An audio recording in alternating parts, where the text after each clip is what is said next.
तृणावर्त उद्धार। अब आता है तृणावर्त का वध प्रसंग। किसी एक दिवस यशोदा जी श्री कृष्ण को अपनी गोद में बिठलाकर दुलरा रही थी। उस समय तृणावर्त को मारने के लिए भगवान ने अपना वजन बढ़ा लिया। यशोदा जी भार को सह न सकी तो कन्हैया को जमीन पर बिठला दिया और घर के काम में जुट गई। तृणावर्त बवंडर का रूप लेकर आया और श्री कृष्ण का हरण करके आकाश में उड़ चला।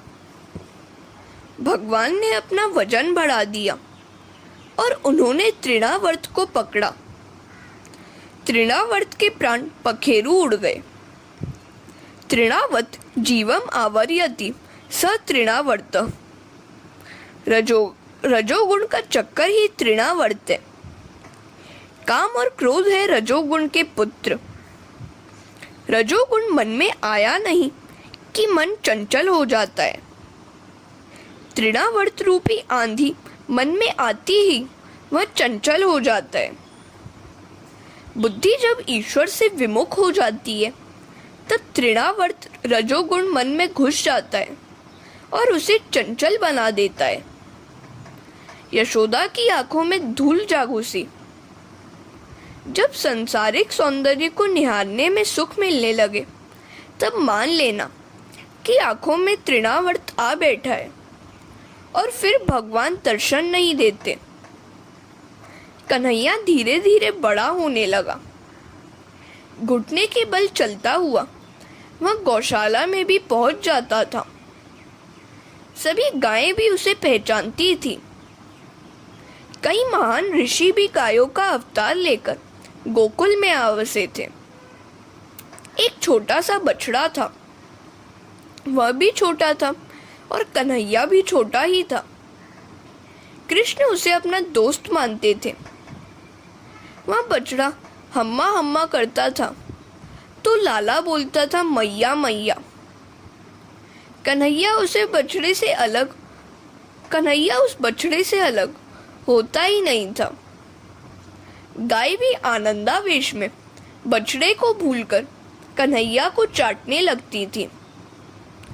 यशोदा को विश्वास होने लगा कि गायों की सेवा की, जिसके फलस्वरूप उनके आशीष से हमें पुत्र मिला है जो गायों की सेवा करेगा। कन्हैया तो उन गायों और बछड़ों के साथ ही खेलता रहता था। वह गायों की पूंछ पकड़कर खड़ा होने की कोशिश करने लगा। माता कहती थी, अरे काना, बड़ा शरारती है तू, ये गाय तो तुझे मारेंगी। कन्हैया का एक और नाम कायम हो गया, वत्स पुच्छावलंबनम।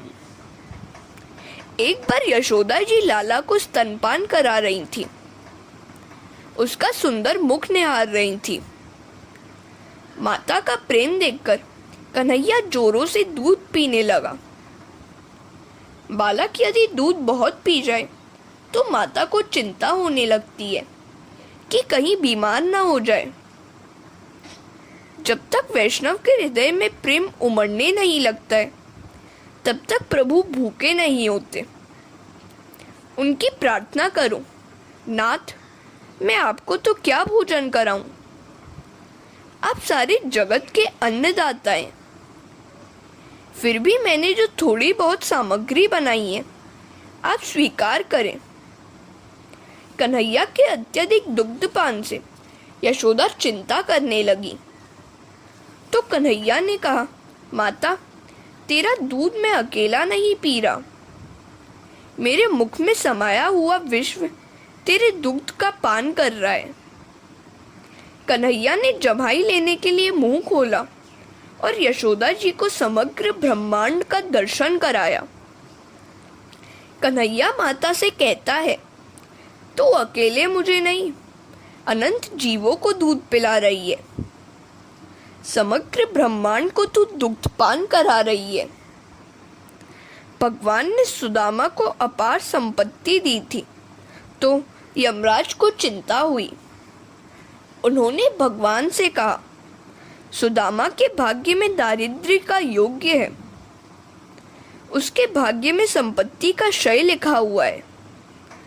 आपने इतना सारा ऐश्वर्य उसे देकर ठीक नहीं किया है। कर्म मर्यादा भंग होगी। कर्मानुसार ही सुख दुख दिए जाते हैं। प्रभु ने यमराज से कहा, मैं वेदोक्त कर्म मर्यादा तोड़ना नहीं चाहता। जो मुझे भोजन कराता है वह समस्त ब्रह्मांड को भोजन कराता है। एक मुट्ठी भर तंदुल मुझे खिलाकर सुदामा ने सारे विश्व को भोजन कराया है।